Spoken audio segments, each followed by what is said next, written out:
यह बात है 20 अप्रैल 2016, समय सुबह 9:10 राजकोट रेलवे पुलिस का टेलीफोन बजा। एक ऐसी घंटी जो पूरे राजकोट को महीनों तक जगाए रखेगी। एएसआई ने फोन उठाया और एक आवाज आई, सर, हमें भक्तिनगर स्टेशन के माल गोदाम के पीछे एक लाश मिली है। यह लाश किसकी थी? क्या यह अनगिनत सवालों के साथ राजकोट सिटी पुलिस की परीक्षा शुरू हो चुकी थी। पैंट उतरी हुई मिली लाश का सिर कुचला हुआ था। सूचना मिलते ही पुलिस टीम रेलवे यार्ड के पास पहुंची। बताई गई जगह पर झाड़ियों में तलाशी ली तो उन्हें लगभग 25 साल के एक युवक की लाश उल्टे मुंह पड़ी हुई मिली। आंखें ऊपर, पैर सीधे, लाल टी शर्ट, आधी खुली नीली पैंट और सिर खून से लथपथ।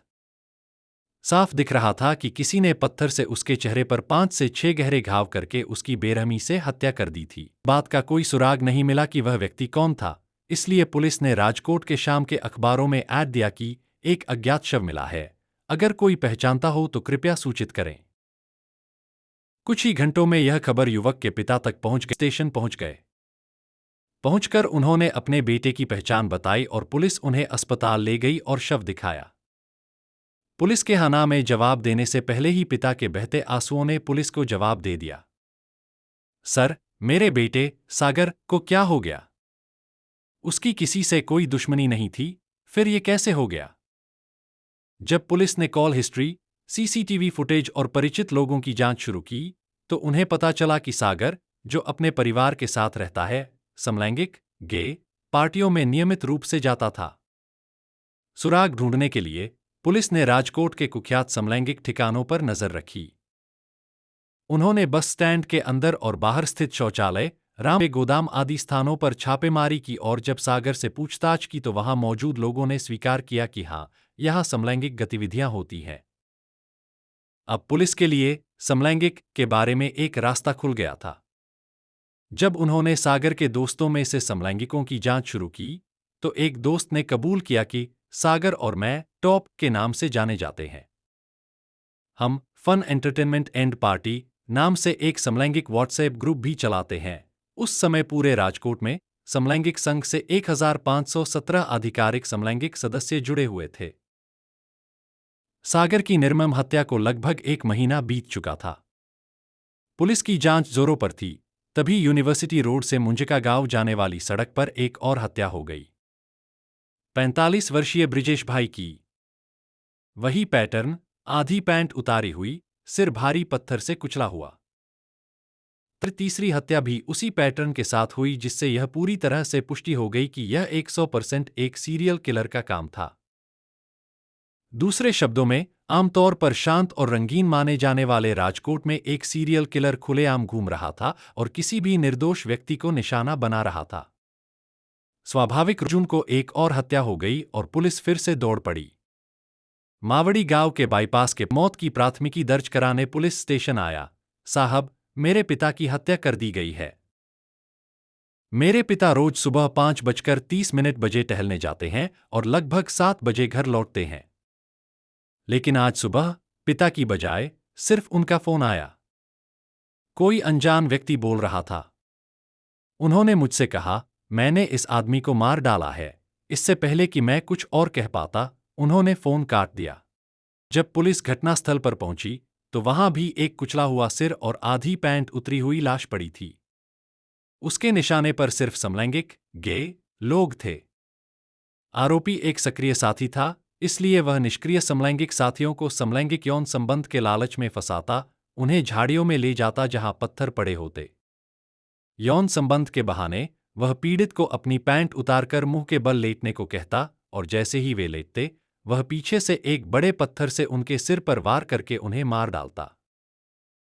पैंट आधी घुटनों तक नीचे होती ताकि व्यक्ति जल्दी से भाग न सके। हत्या हुई तो पुलिस पूरी तरह सक्रिय हो गई और रात की गश्त बढ़ा दी। लगभग 1000 पुलिस अधिकारियों की एक टीम सिर्फ रात में ही गश्त करती थी। 3 हत्याओं के बाद सीरियल किलर की खबर पूरे राजकोट में फैल गई थी और चूंकि पुलिस इतनी सक्रिय हो गई थी, इसलिए उस समय पूरे राजकोट में गहरा भय का माहौल था। लोगों ने बिना काम के बाहर निकलना बंद कर दिया था। जो लोग रेसकोर्स में सुबह की सैर के लिए आते थे, उन्होंने भी आना बंद कर दिया था। नवरात्रि हो या कोई और त्योहार, राजकोट में जहां रात 12 बजे सब कुछ बंद हो जाता है, वहां आज पूर्णिमा की अंधेरी रात थी।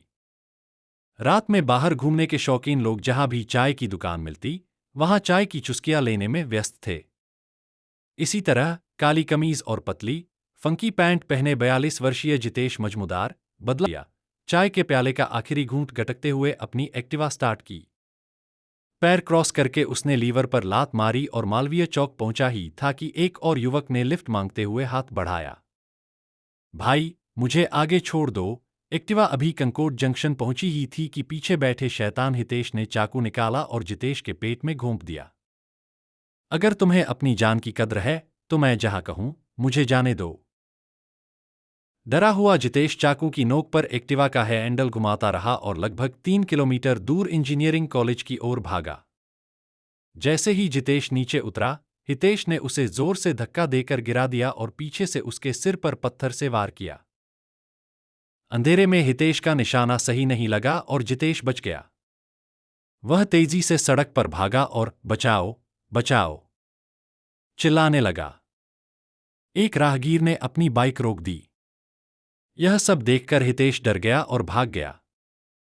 जितेश वापस लौटा, अपनी एक्टिवा स्टार्ट की और लहूलुहान हालत में अस्पताल में भर्ती होने के लिए दौड़ा। दूसरी ओर, एक 60 वर्षीय व्यक्ति की हत्या की जांच करते हुए जब पुलिस ने घर से हत्यास्थल तक के रास्ते की जांच की, तो फल मंडी के पास लगे सीसीटीवी कैमरे में उन्हें उस बुजुर्ग के साथ एक व्यक्ति चलता हुआ दिखाई दिया। वहां वह आम के डिब्बे से धागा उठाने के लिए कैमरे के पास झुका और कैमरे में कैद हो गया। हालांकि कैमरे की क्वालिटी अच्छी नहीं थी, फिर भी उसके शरीर की रूपरेखा, चलने का तरीका और आंशिक चेहरा कैद हो गया। हितेश का चलने का तरीका आम लोगों से बहुत अलग था। इतना अलग कि कोई भी उसे सिर्फ उसके चलने से पहचान सकता था। 10 साल पहले सिर्फ इसी जानकारी के आधार पर आरोपी को ढूंढना थोड़ा मुश्किल था। पुलिस ने इनाम के साथ आरोपी का स्केच जारी किया। जो कोई भी इस व्यक्ति को ढूंढेगा उसे 2 लाख रुपए का इनाम दिया जाएगा। पुलिस का तीर थोड़ा टेढ़ा पड़ गया और यह अभियान उल्टा पड़ गया। जनता की प्रतिक्रिया ऐसी थी कि अगर उसके जैसा दिखने वाला कोई भी व्यक्ति दिखाई देता तो लोग उस पर हमला कर देते। वे उन्हें लाठियों से पीटते और फिर कंट्रोल रूम को फोन करके कहते, हमने स्टोन किलर को पकड़ लिया है। इससे यह भी अंदाजा लगता है कि राजकोट के लोग स्टोन किलर के प्रति कितने गुस्से में थे। दूसरे अपराधी भी स्टोन किलर जैसे अपराध करने लगे थे। पूरा राजकोट डरा हुआ था और ऊपर से अपराध भी बढ़ गए थे। लोग पत्थरों से हमला करते और स्टोन किलर का नाम सामने आता। इन सब के बीच हमने कई मनोवैज्ञानिकों की भी मदद ली। हमने जो सीखा उसमें से एक बात यह थी कि ऐसे मनोरोगी लोग अपने बारे में सुनकर खुश होते हैं, मतलब जो भी हत्या करता है उसे शायद अखबार में इसके बारे में पढ़कर खुशी होती होगी। एक व्यक्ति का शव एक बेंच पर पड़ा मिला, जिसका सिर उसी तरह कुचला हुआ था। स्टोन किलर का नाम फिर सामने आया। शाम तक पुलिस ने हत्यारे को पकड़ लिया था। दरअसल एक पिता ने अपने ही बेटे की हत्या करवा दी थी और स्टोन किलर पर दोष मढ़ने के लिए इस तरह से हत्या करवाई थी।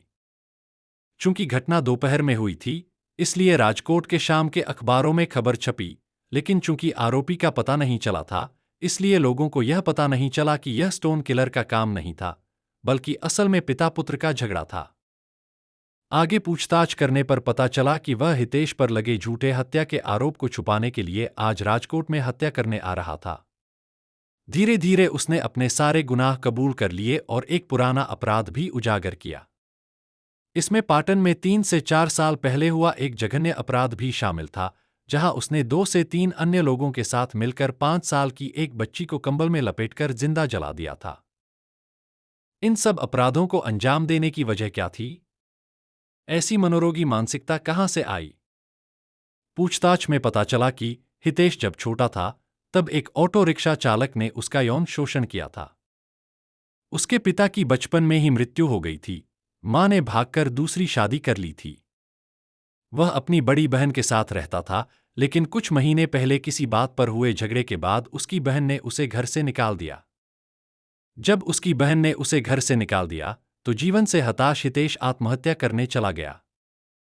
लेकिन जब वह अपने अंतिम समय की दहलीज पर था, तो उसने सोचा, दुनिया ने मेरे साथ अन्याय किया है, तो मैं क्यों मरूं? मैं सबको मारकर बदला लूंगा। और फिर अपने आनंद के लिए उसने रात में जो भी मिला उसे मारना शुरू कर दिया। हत्या के पीछे कोई उम्मीद नहीं, कोई लूट का इरादा नहीं, कोई बदला नहीं, बस राक्षसी आनंद। पुलिस ने उसे अदालत में पेश किया और अदालत ने सजा का ऐलान कर दिया। तब से लेकर आज तक हितेश रामावत उर्फ बड़ो राजकोट सेंट्रल जेल में अपनी सजा काट रहा है। लेकिन इस शैतान को जेल में डालने के बाद भी उसकी हरकतें बंद नहीं हुईं। वरिष्ठ पुलिस अधिकारियों ने खुलासा किया कि हितेश को शुरू से ही एकांत बैरक में रखा गया था।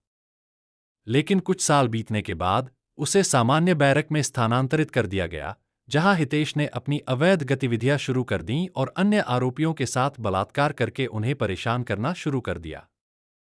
हितेश की हरकतों के कारण एक आरोपी ने आत्महत्या का प्रयास भी किया। उसकी रंगीन करतूतों के कारण हितेश को वापस एकांत वार्ड में स्थानांतरित कर दिया गया और वह वर्तमान में एकांत कोठरी में अपनी सजा काट रहा है।